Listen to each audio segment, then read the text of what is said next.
उस यौगिक में कितना है वो निकालना सीखते हैं। मान लीजिए आपको एक अणुभार दिया और उस अणुभार के अंदर उसका प्रतिशत ज्ञात करना है, तो वो कितना प्राप्त होता है हमें, वो कैसे ज्ञात करते हैं, वो हम द्रव्यमान की सहायता से ज्ञात करते हैं। तो ठीक है, तो हम जो है किसी सूत्र लिख देते हैं डायरेक्ट, किसी तत्व का प्रतिशत बराबर, ठीक है, क्या होता है कि तत्व में परमाणुओं की संख्या, यानी उस तत्व में परमाणुओं की संख्या कितनी है, ठीक है, और उसका जो है आप भार कितना है, यानी आप देख सकते हैं कि तत्व का द्रव्यमान या भार, ठीक है, और बटा में जो है आप उस तत्व का भार और गुणा में कुल जो है उस यौगिक का अणुभार लिख सकते हैं, अणुभार, और गुणा में 100 लगा लीजिए। अब इसको उदाहरण से समझ लेते हैं, बिल्कुल जल का उदाहरण ले लीजिए, ठीक है, जल का उदाहरण। तो जल का सूत्र होता है H2O, यानी ये अणु सूत्र हो गया H2O। अब इसका अणुभार कितना होता है 18, ठीक है। अब नॉर्मल जो है ले लीजिए, बिल्कुल सटीक आंकड़े लेने की जरूरत नहीं अपने, और 18। तो हाइड्रोजन कितने हैं इसके अंदर 2, और हाइड्रोजन का द्रव्यमान कितना होता है 1.008, ठीक है, और यौगिक का अणुभार कितना हो गया 18, ठीक है। तो आप जो है इसको हल कर लीजिए, 2.016 और बट्टे में 18, ठीक है, और गुणा में 100 लगाना जो है यहाँ पर मत भूलना मेरी तरह, ठीक है। तो ये हो जाएगा आपका मान जो है इसका कितना आ जाएगा, जल का 11.18%, ठीक है। अब हम जल में हाइड्रोजन का प्रतिशत तो निकाल लिया, अब हम निकाल लेते हैं ऑक्सीजन का प्रतिशत, जल के अंदर ऑक्सीजन का प्रतिशत, ठीक है। तो ऑक्सीजन का भार कितना होता है और 16 होता है, ठीक है, और टोटल कितना है 18, आपको पता ही है, और परमाणु की संख्या ऑक्सीजन कितने हैं 1 है, इसलिए 1 इंटू और ऑक्सीजन का भार होता है 16, तो कितना आ जाएगा 16 बट्टे में 18 और गुणा में 100, ठीक है, गुणा में 100, तो लगभग जो है 11 के अलावा कितना लग जाता है आपके जो है 88% जो है लगभग इसमें आंसर आ जाता है। तो ये जो है आपका प्रतिशत निकालने का फॉर्मूला हो गया। किसी भी तत्व का प्रतिशत कैसे ज्ञात करते हैं, तत्व में परमाणुओं की संख्या कितनी है, तत्व का द्रव्यमान कितना है, यौगिक का अणुभार कितना है, और ये मान रखिए और आप इसमें प्रतिशत ज्ञात कर सकते हैं। अब हम आते हैं एथेनॉल वाले उदाहरण पे, ठीक है। एथेनॉल में एथेनॉल का सूत्र होता है C2H5OH, ठीक है। तो इसमें कार्बन कितने हैं 2, ठीक है, हाइड्रोजन कितने हैं 6, ध्यान रखना 5 ये और 1 ये, ठीक है, ऑक्सीजन कितना है 1, ठीक है, ये संख्या हो गई आपकी। और फटाफट जो है वो तत्व के सूत्र में रख दीजिए। और कार्बन का भार कितना होता है द्रव्यमान 12, हाइड्रोजन का 1.008, ठीक है, और ऑक्सीजन का जो होता है वो 16, ठीक है। इस तरह से हम जो है भार रख सकते हैं यहाँ पर और सबका। और एथेनॉल का अणुभार कितना होता है देख लीजिए, 12 और 2 कितने हो गए 24, और प्लस 6 हाइड्रोजन के हो गए, यानी 6 जो हाइड्रोजन के नॉर्मली जो द्रव्यमान रख सकते हैं, और ऑक्सीजन में कितना हो गया 16, तो ये हो गया 46, ठीक है। तो इसका द्रव्यमान कितना हो गया 46। अब आप डायरेक्ट इस फॉर्मूले पर आ जाइए किसी भी तत्व का प्रतिशत। तो पहले देखते हैं कार्बन का प्रतिशत कितना आता है, कार्बन की संख्या कितनी है 2, और गुणा में जो है इसका भार कितना है 12, और भाग दे दीजिए 46 का, और गुणा में 100 लिख दीजिए। इसी तरह से जो है आप हाइड्रोजन का प्रतिशत ज्ञात कर लीजिए। हाइड्रोजन का प्रतिशत जो है हाइड्रोजन कितने हैं 6, भार कितना है 1.008 बट्टे में 46 और गुणा में 100, ठीक है। और इसके बाद बचता है आपका ऑक्सीजन। तो ऑक्सीजन का प्रतिशत जो है वो आप देखिए 16 इंटू संख्या कितनी है इसकी ऑक्सीजन की 1, तो इसलिए 16 और बट्टे में 46 गुना में 100। ठीक है, सबके मान जो है आप देख सकते हैं यहाँ पे। कार्बन का आता है 52.14%। ठीक है, और हाइड्रोजन का निकल कर आता है आपका 13.13%। और इसके बाद ऑक्सीजन बचता है आपका, ऑक्सीजन का जो है वो प्रतिशत आता है 34%। ठीक है, देखते हैं मूलानुपाती सूत्र है आणविक द्रव्यमान। मूलानुपाती सूत्र क्या होता है कि किसी भी तत्व जो होते हैं या यौगिक जो होता है उसके सरल जो अनुपात को प्रदर्शित करता है, तत्वों के जो सरल अनुपात है उसको प्रदर्शित करता है कौन? मूलानुपाती सूत्र, यानी सरल अनुपात को। ठीक है, और आणविक द्रव्यमान या आणविक सूत्र जो होता है, आणविक सूत्र जो है वो किसको प्रदर्शित करता है? वास्तविक संख्या। ठीक है, तो ये तो यौगिक में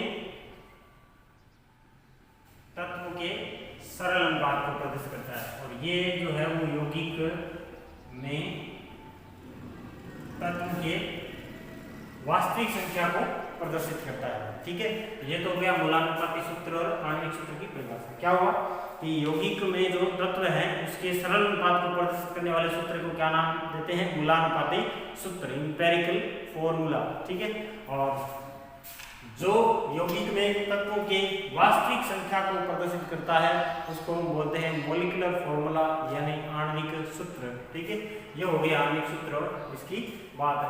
अब हम मूलानुपाती सूत्र ज्ञात कैसे करते हैं, या मूलानुपाती सूत्र और आणविक सूत्र में संबंध क्या है? ठीक है, इसके बारे में भी बात करते हैं। ठीक है, या एक प्रकार से हम थोड़ा सा उदाहरण भी देख लेते हैं। आणविक सूत्र, ठीक है, और फिर जो है हम इससे मूलानुपाती सूत्र ज्ञात करेंगे। तो ये दूसरा हो गया मूलानुपाती सूत्र। ठीक है, हम इसका उदाहरण लेते हैं एक CH4। ठीक है, और एक उदाहरण लेते हैं आपके C2H6। ये हो जाएगा आपका C2H4O2। ये तीन उदाहरण लेते हैं, इससे हम मूलानुपाती सूत्र और आणविक सूत्र की बात समझते हैं। ये आणविक सूत्र है आपके। ठीक है, अब इसके मूलानुपाती सूत्र ज्ञात करना है तो हम इसके अनुपात को सरल बनाते जाते हैं। इसका अनुपात जो है सामान्य भार का अनुपात है 12:4।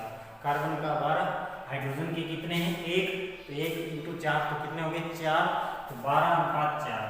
और सरल किया, इसको 4 से काटा तो ये कितना आ गया? 3, और ये कितना आ गया? 1। तो या ऐसे कह सकते हैं 4 से काटा तो ये जो है CH4 का अनुपात आपके 3:1। ठीक है, इसका सूत्र आता है आपके CH3। ठीक है, एक बार देखते हैं सूत्र की बात करते हैं। C2H6 कितना होता है? 12 × 2 24, और ये कितने हैं? अनुपात 6। ठीक है, तो ये इसका अनुपात हो गया 24:6। या ऐसे कह सकते हो कि संख्या से देख सकते हो, भार से भी देख सकते हैं। और इसका अनुपात चलो भार से ना देखें, हम सीधा सीधा देख लेते हैं, सरल रहेगा। ये कितने हैं कार्बन? 1, ये कितना है? 4, कितने हैं? 2, ये कितने हैं? 6, ये कितने हैं? 2, 4 और 2। ठीक है, यहाँ पे देख लीजिए, ये तो सिंपल ही है, 1:4 ही बचेगा। इसका कितना बचेगा? 1:3, और इसका कितना बचेगा? 1:2:1। ठीक है, तो ये अब इसके मूलानुपाती सूत्र लिखते हैं हम।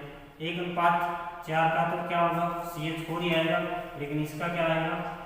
CH3, और इसका क्या आएगा? CH2O।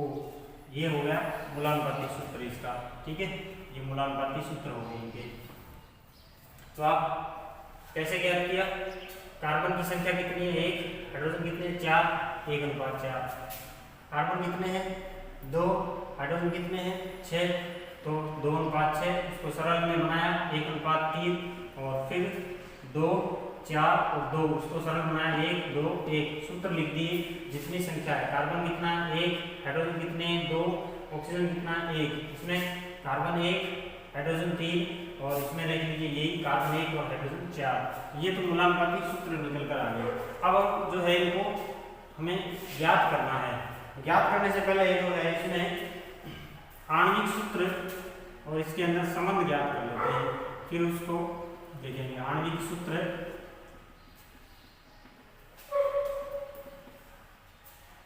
n इंटू मूलानुपाती सूत्र, n का गुणा मूलानुपाती सूत्र से गुणा कर देंगे तो जो है मूलानुपाती सूत्र निकल कर जो आपका आणविक सूत्र बनकर आ जाएगा। n यहाँ पर कोई जो है संख्या है वो कितनी भी हो सकती है 2 3 4 इस तरह से कितनी भी हो सकती है। तो इस तरह से आणविक सूत्र और इसके बीच में ये संबंध आया। अब हम जो है इसको आगे देखते हैं इसमें यानी मूलानुपाती सूत्र ज्ञात करना है।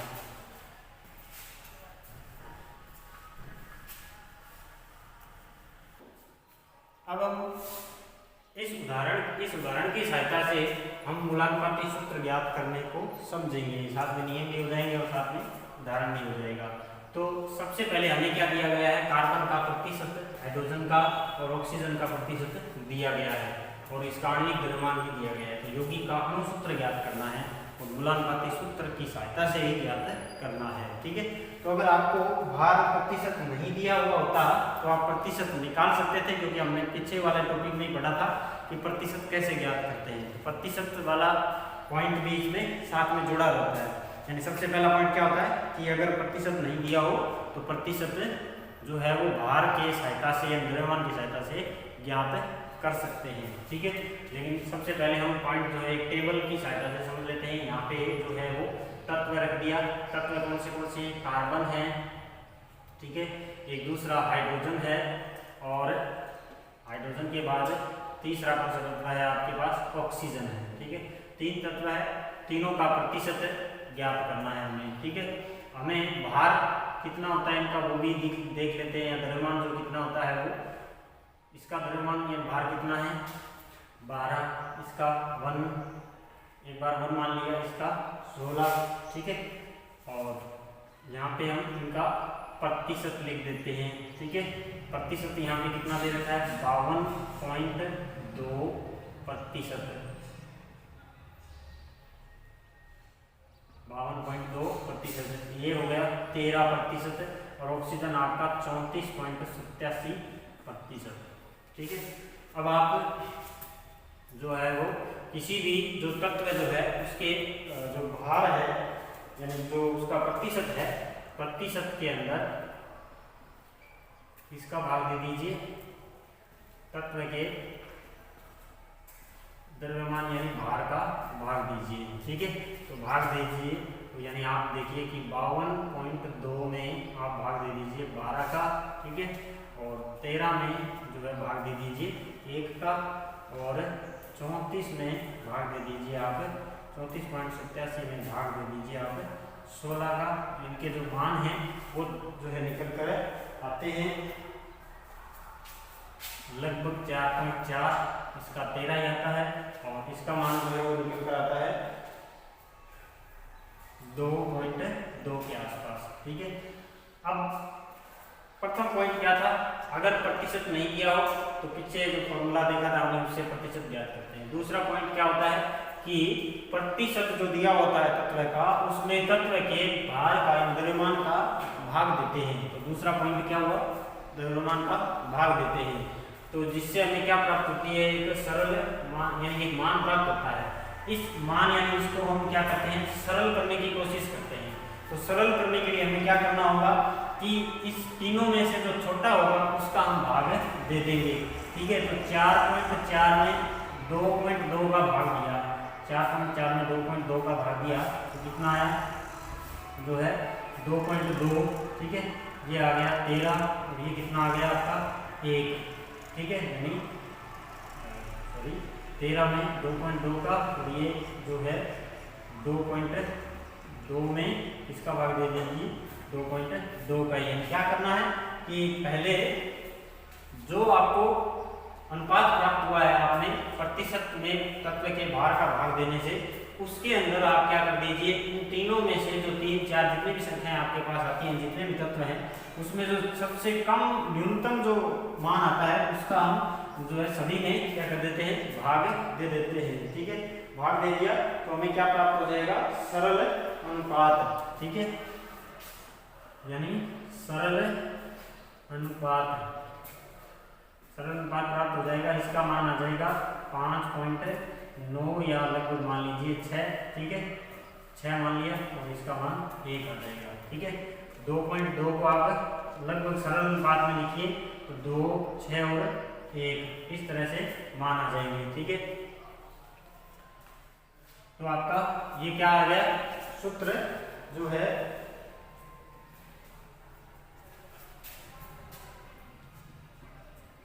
मूलानुपाती सूत्र। ठीक है, कितना आ गया, 2:6:1 आया। तो इससे सूत्र निकालिए। तो कार्बन कितने आए हैं आपके पास, देखिए सबसे पहले 2, हाइड्रोजन कितने आए हैं 6, ऑक्सीजन कितना आया है 1, तो 1 ऑक्सीजन लिख दिया। ठीक है, C2H6O, ये सूत्र आपके पास आया है आपको। ठीक है, मूलानुपाती सूत्र आपको ये प्राप्त हुआ है।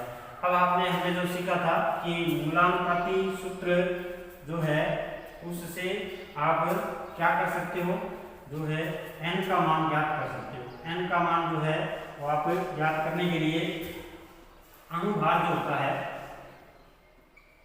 अणुभार बट्टा में मूलानुपाती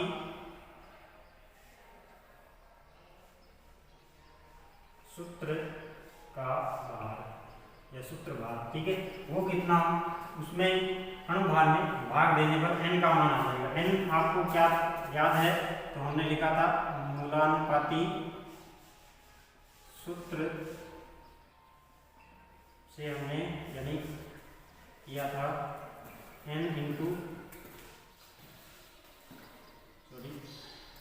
गुणा में n बराबर अणुभार। ठीक है, मूलानुपाती सूत्र भार इंटू n, तो क्या आ जाता है, अणुभार आ जाता है या अणु सूत्र प्राप्त हो जाता है। ये हमने देखा था।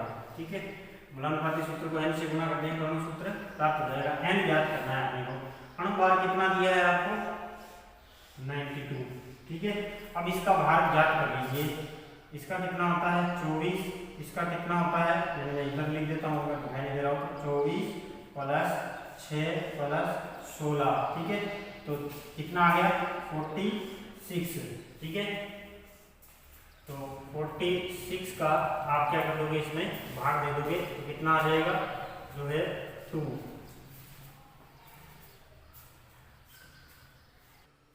देखो ये आ गया आपका n का मान। तो n आपको अगर प्राप्त हो जाए, n का मान रखिए मूलानुपाती सूत्र में। ठीक है, मूलानुपाती सूत्र क्या है, C2H6O, इसको 2 से गुणा कर दीजिए तो आपको क्या प्राप्त हो जाएगा, अणु सूत्र। तो ये हो जाएगा C4, ये हो जाएगा H12, ये कितना हो जाएगा O2। ठीक है, यानी इस तरह से आप ज्ञात कर सकते हैं। अब देखते हैं स्टोइकियोमेट्री या रस समीकरण मिति। हिंदी में इसको रस समीकरण मिति बोलते हैं और इंग्लिश में स्टोइकियोमेट्री बोलते हैं। स्टोइकियो मतलब स्टोइकियोन शब्द और मेट्रोन शब्द से बना है। एक तो है स्टोइकियोन और दूसरा है मेट्रोन, 2 शब्दों से मिलकर बना है। स्टोइकियोन का अर्थ होता है तत्व और मेट्रोन का अर्थ होता है मापना। ठीक है, तो इन 2 शब्दों से मिलकर बना है, इसलिए इसका अर्थ हो गया कि तत्वों को जो अभिक्रिया के अंदर जो तत्व भाग ले रहे हैं उनका हम मापन कैसे करें, यानी उनका माप कैसे ज्ञात करें, तो उसके बारे में हमें जानकारी मिलती है स्टोइकियोमेट्री में। तो इसका परिभाषा क्या होगी कि किसी भी रासायनिक समीकरण के अंदर जो है जो तत्व भाग लेते हैं, जो भी तत्व भाग लेते हैं रासायनिक अभिक्रिया के अंदर, अभिकारक या उत्पाद जो भी भाग लेते हैं, उनका एक क्या होता है, एक निश्चित अनुपात होता है, यानी निश्चित मात्रा होती है, जिसको हम आयतन के रूप में या मोलों की संख्या के रूप में जो है ज्ञात करते हैं। तो जो मान होते हैं, जितने अणु या परमाणु या आयन अभिक्रिया के अंदर भाग ले रहे हैं, वो उनके क्या होते हैं, स्टोइकियोमेट्री गुणांक होते हैं। समझेंगे? यानी क्या होता है कि स्टोइकियोमेट्री गुणांक का मतलब क्या होता है कि किसी भी रासायनिक अभिक्रिया के अंदर जो अणु परमाणु या आयन जो होते हैं, उसके जो मोलों की संख्या हो गई या की जो गैस जो होते हैं, उसके आयतन के हिसाब से भी बात करते हैं। इस तरह से जो है उनका या द्रव्यमान के हिसाब से भी कई बार इनका परिकलन किया जाता है स्टोइकियोमेट्री का। तो यानी एक तरह से रासायनिक समीकरण जब आप संतुलित करते हो 11वीं क्लास 10वीं क्लास में, तो समीकरण संतुलित करने के दौरान जो अंक लगाते हो, उन अंकों को हम स्टोइकियोमेट्री गुणांक कहते हैं। तो पूरी रासायनिक समीकरण जो है वो गुणांकों से संतुलित की हुई है, तो वो अभिक्रिया की क्या कहलाती है, रस समीकरण मिति कहलाती है। हम इसका एक उदाहरण लेते हैं मेथेन के दहन से। ठीक है, मेथेन के दहन से। ठीक है, तो मेथेन का दहन मतलब जो CH4 है उसकी ऑक्सीजन से, किसी का भी दहन करवाना हो, इसका मतलब उसकी अभिक्रिया किससे करवानी है, ऑक्सीजन से करवानी है। ठीक है, और इसको संतुलित करते हैं, यानी पहले बनाते हैं उत्पाद, तो CO2 और जल बनते हैं। कभी भी दहन का उत्पाद क्या होता है, कार्बन डाइऑक्साइड और जल ही बनता है। अब इसको संतुलित कर दीजिए कि ऑक्सीजन जो है यहाँ पर कितनी जा रही है, 2, तो ये हो गई 4 ऑक्सीजन इधर हो गई, और कार्बन है 1, ऑक्सीजन 2 इधर है, तो यहाँ पे 2 लगा दीजिए, तो हाइड्रोजन भी 4 हो गए। तो अपने आप में क्या हो गई, अभिक्रिया संतुलित हो गई। 4 हाइड्रोजन 4 ऑक्सीजन, 2 ऑक्सीजन ये, 2 ऑक्सीजन ये, तो कुल 4 ऑक्सीजन हो गई। तो हम इसके बारे में क्या क्या पॉइंट्स कह सकते हैं कि मान लीजिए इस ऑक्सीजन, इसका जो है वो 1 मोल इसके 2 मोल से अभिक्रिया करके 1 मोल CO2 दे रहा है और 2 मोल जल देता है। तो एक तो स्टोइकियोमेट्री क्या होगी कि 1 मोल मेथेन 2 मोल ऑक्सीजन से क्रिया करके 1 मोल कार्बन डाइऑक्साइड और 2 मोल जल देती है, स्टोइकियोमेट्री होगी। यानी इस तरह से भी हम बता सकते हैं। ठीक है, कई बार इसका आयतन लिख देते हैं, 22.4 लीटर मेथेन, ठीक है, और 45.4 लीटर ऑक्सीजन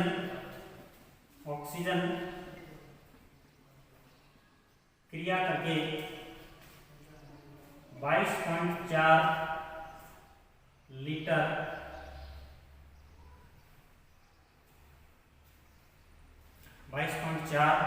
या मैंने जो भी मान ले लिया, जितना भी मान ले लिया, सटीक मान लिया और चलिए वो लीटर जो है CO2, ठीक है, और कितने 45.4 लीटर जल देता है।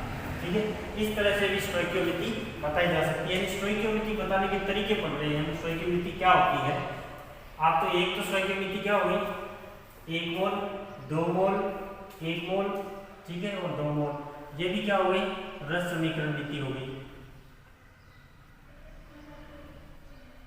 ठीक है, और दूसरी ये भी क्या हो गई, रस समीकरण नीति हो गई। ठीक है, और ये भी है रस समीकरण नीति हो गई। इस तरह से हम कई तरीकों से जो है हम किसी अभिक्रिया की रस समीकरण नीति को बता सकते हैं। तो ये आपके जो है वो रस समीकरण नीति का पार्ट हो गया।